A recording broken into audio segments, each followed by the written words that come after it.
I landed at every new POI and ranked over 100 times. Here's what I learned. First, we have Outlaw Oasis, one of the 4 new POIs added in Season 2. For the basics, it has a total of 30 chests, with 3 barrels tucked away on the north side of the POI. These chest locations were fairly easy to learn throughout my first few games, with my goal being to lock down at least 2 of these small rooms before taking any fights. But even after picking off some very skilled gold players and winning off spawn, I wasn't left with the craziest loot. In fact, despite winning 46% of my games here, I often found myself struggling with loot. That was until I realised there's actually a secret vault hidden underneath the main building. To access this vault, you need to rotate these 3 statues until they're all facing north. If you break the carpet in front of the statues, it reveals a hole in the floor, which lets you drop straight down into the vault. Inside, you'll find a guaranteed god chest along with 2 normal chests, which you can loot instantly by breaking this floor. That is if the vault actually works, because in 22% of the times I opened it, the vault spawned completely empty. What? No idea if that's a bug, but yeah, watch out for that. Now, getting out of the vault was where I ran into some problems. There are 2 exits, the way you came in, back up through the hole in the floor,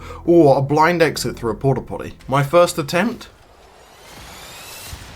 Oh, what the? Yeah, turns out players love to sit there and wait for you to exit. So if you want to avoid that, the porta potty is safer, but since it's completely blind, you're just hoping it doesn't drop you into another fight. Once you're fully looted and healed to max HP using the surrounding water, yes, even the hot tub heals you at 1 HP per second, just remember to follow the rules. You can then use any of the geysers around the POI, which launch you nearly 160 meters in the air, making them one of the best ways to rotate out. But how do the pros do it? In the recent Evo Cup, Savage, Panzer and Uppal were the first players out of anyone to earn in Season 2, doing this from Outlaw Oasis. One of them would instantly drop down to loot the hidden vault as it's surprisingly fast to loot, while the other 2 would then split the rest of the POI. Once fully looted, they can then push straight towards the coast to take an early fight against Luci's team for Surge. With some early damage, they then move south to the Gold River. This gives them the Gold Rush effect, making their pickaxe swing much faster while doing more damage. This allows them to farm max materials from the surrounding area. They then rotate up to one of the mountains surrounding Outlaw Oasis, where they could farm even more Surge on rotating teams, which followed by a well-played endgame got them their first earnings of the season. And if you'd like to do the same, consider checking out Destiny's Jesus Fortnite Masterclasses,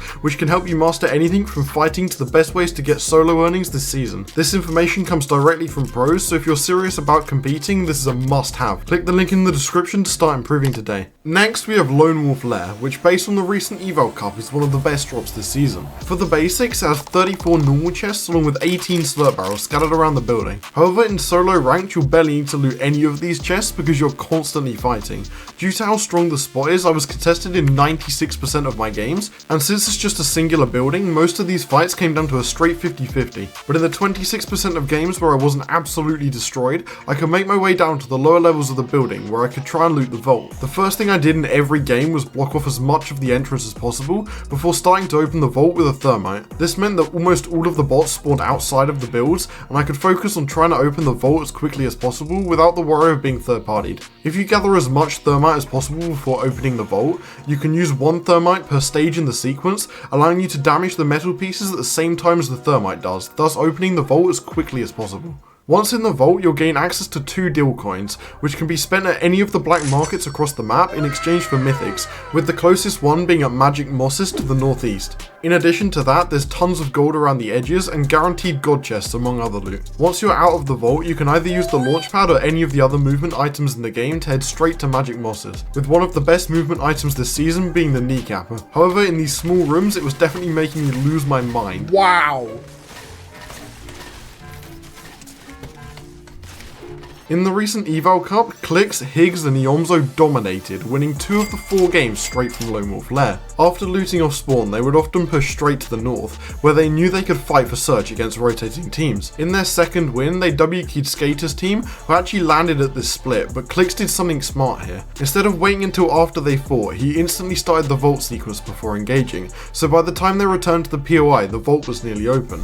This let them loot up much faster while still getting early Surge, making their entire game plan more efficient. Once they reached Magic Mosses, they were extremely cautious entering the black market, since teams love to camp inside. Shiny Shafts is one of the most interesting POIs this season. At first glance, it seems pretty strong, with a massive 60 chests and a staggering 33 barrels spread across the area. I found it can easily be split into two halves, the north side a more standard area with buildings and normal loot, and then the south side which is inside of the mountain where things start to get really interesting. Around the edges of the mountain you can find these hidden tunnels which, if broken into, reveal gold ores that can be farmed for extra gold. This is incredibly useful for vending machines or spending at black markets later in the game. Now, before heading into the main mountain, if you turn this pressure valve on the northern side of the POI, you'll unlock something very cool inside.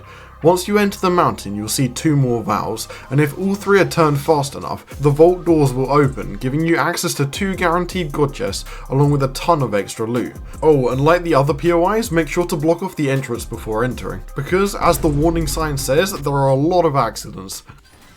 Oh, you freak.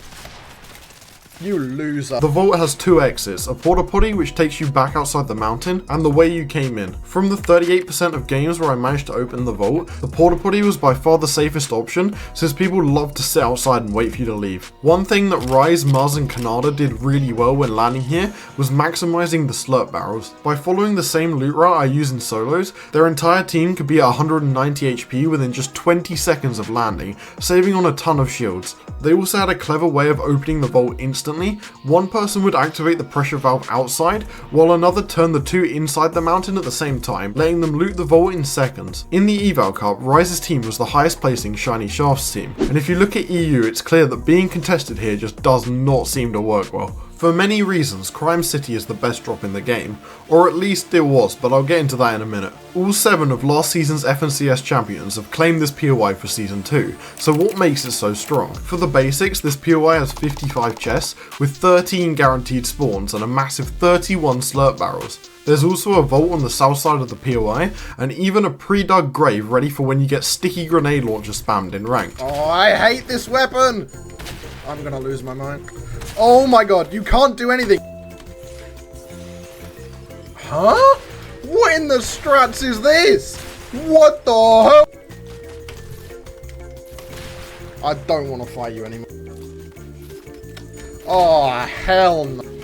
It's every game. I hate this so much. Oh my, this is ridiculous. Can you stop? Give it up, bro. Oh my god, there's no way he's got more of them.